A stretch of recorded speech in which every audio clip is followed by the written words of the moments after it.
ముసలోడైనా సరే, మీ నాన్న మంచంలో కూర్చున్నోడైనా సరే, మీ నాన్న ముందు ఎవడన్నా నిన్ను వచ్చి ఒక తిట్టు తిడితే లేవలేనోడు కూడా ఆ కర్ర తీసుకొని, రే ఎవడు నువ్వు ఏం మాట్లాడుతున్నావు, లెగుతాడు లేవడా.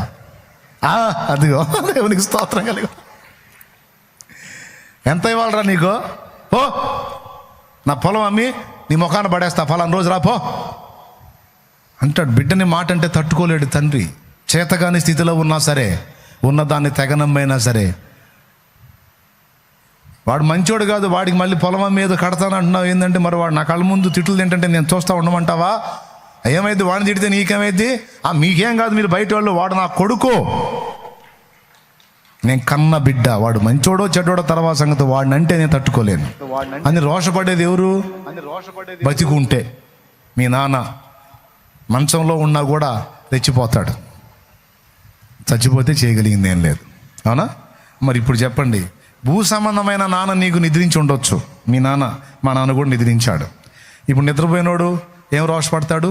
కానీ రోషపడే అసలు నాన్న ఒకడు ఉన్నాడు. ఆయన ఎనీ టైం చూస్తానే ఉన్నాడు. ఆయన రోషపడాలి కదా, ఆయన నీ పక్షంగా కదలాలి కదా. కదలాలంటే 4 మాటలు పడాలి కదా. అది ఊరకనే ఫీల్ అయ్యి నువ్వు ఏదేదో ఆలోచనలు చేసేట బెదర్. ఆయన కదలాలంటే 4 మాటలు పడాలిగా. దావీదు పడ్డాడుగా, పడ్డప్పుడే మళ్ళీ సింహాసనం ఎక్కాడుగా. కాబట్టి అననీ బ్రదర్, సంద్రాలతో సరిపోలిస్తే చినుకు చిన్నదైనా, పచ్చనైన పైరుకు జీవం చిన్ని చినుకులేగా. సంద్రాలతో సరిపోలిస్తే చినుకు చిన్నదైనా, పచ్చనైన పైరుకు జీవం చిన్ని చినుకులేగా. ఎంత బ్రతుకు నీదని ఎంచుతున్నవారే విలువ తెలియవేళ మించి పొగడుతారే. ఎంత బ్రతుకు నీదని ఎంచుతున్నవారే విలువ తెలియవేళ మించి పొగడుతారే. వారి అంచనాలే అవును తారుమారే, వారి అంచనాలే అవును తారుమారే. నవ్వని నవ్వని నవ్వే వాడిని నవ్వని, చెయ్యని చెయ్యని ఏళన వారిని చెయ్యని. యేసు ఉన్నాడు, అన్నీ చూస్తున్నాడు. యేసు ఉన్నాడు, లెక్కను రాస్తున్నాడు. ఏమంటావు? బాధపడదామా? ఫీల్ అవుదామా? నేను చచ్చిపోతా, నేను బతకనమ్మా నన్ను అన్నారమ్మా, నేను బతకనా అంటావా? ఆ సత్యం అడిగిపోతాం నరకానికేగా. ఇప్పుడు చచ్చిపోవాలనుకున్నావు, సాధించేది ఏంది? పడితే ఏమైంది? 4 మాటలు పడని. రేపు అన్నోళ్లే కదా తలదించుకోవాలి దేవుడు నిన్ను హెచ్చించినప్పుడు. చీ పో దుర్మార్గుడా అని చండాలంగా మాట్లాడాడు షిమే అనేవాడు దావీదుని. మేనల్లోళ్ళు 2 దుర్మార్గుడు కుక్కలాంటోడు నన్ను మాట్లాడంటే నీకు బాధ కలగట్లేదేమో, మాకు బాధ కలుగుతుంది. నువ్వు అనో చేరబోయి వాడిని చంపేస్తా అంటే, సెరూయా కుమారుదారా వానితో నీకేమి, మీకేమి, నాతో మీకేమి? దావీదును శపింపమని యెహోవా వానికి సెలవీనేడలా శపించి బతకగలడా? నా కడుపును పుట్టిన కన్నబిడ్డే నాకు శత్రువై నన్ను తరుముచున్న వేళ వీడు తిట్టే తిట్లు ఎంతరా?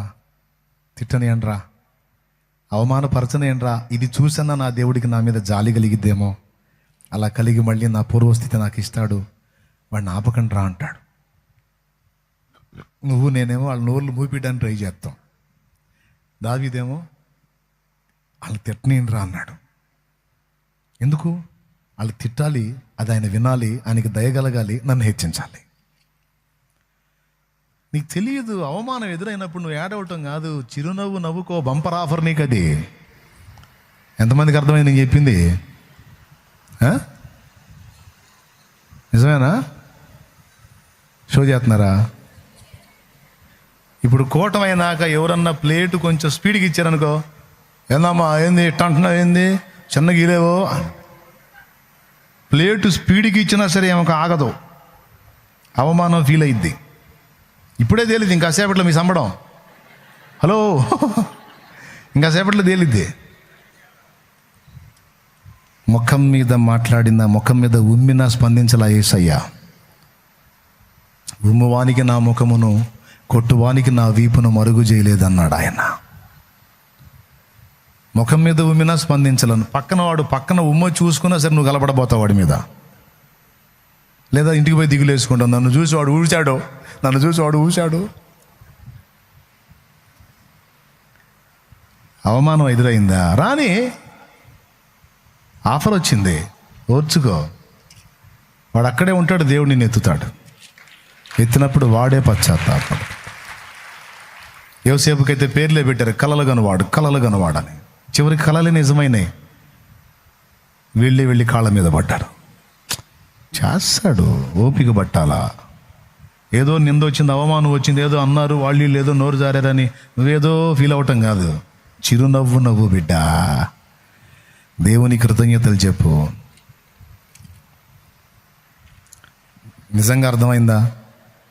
అవమానాలు ఎలా తీసుకుంటారు? ఆఫర్గా తీసుకోండి. అవమానాన్ని ఒక అద్భుతమైన ఆఫర్గా తీసుకోండి, మంచి బెనిఫిట్గా తీసుకోండి. నిజంగా జరగకపోతే అప్పుడు అంతేగా రియాక్ట్ అవ్వద్దు. స్తోత్రం ప్రభు అనుకో, కృతజ్ఞతలు చెప్పుకో, తర్వాత ఏం జరిగిద్దో చూడు. ఎందుకంటే ఇక్కడ ప్రత్యక్ష సాక్షి, ఇక్కడ దేవునికి స్తోత్రం. షాలేము రాజు అనేవాడు ప్రత్యక్ష సాక్షి. ఇక్కడ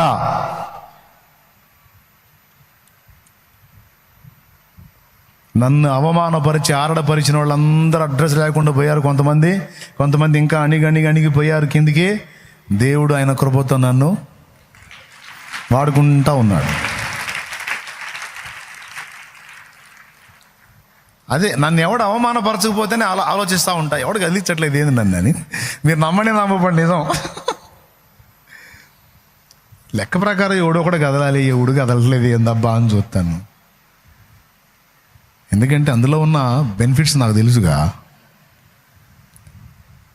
కాబట్టి నేను చెప్పే ఈ మాట, నంబర్ 1, ఫస్ట్ ఏం చెప్పాను? ఎటు చూడొద్దని చెప్పాను? వ్యక్తుల వైపు. రెండవది పరిస్థితుల వైపు. అవమానానికి నేను దేవుడు అప్పగిస్తే దాన్ని ఆపేవాడు ఎవడు తమ్ముడు? దేవుడే అప్పగించాడు అనుకో, అనుభవించు. అవమానాలన్నీ నీకు సోపానాలుగా మారి పైన కూర్చుంటావు. పోయి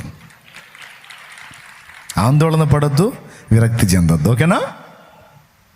సరేనా?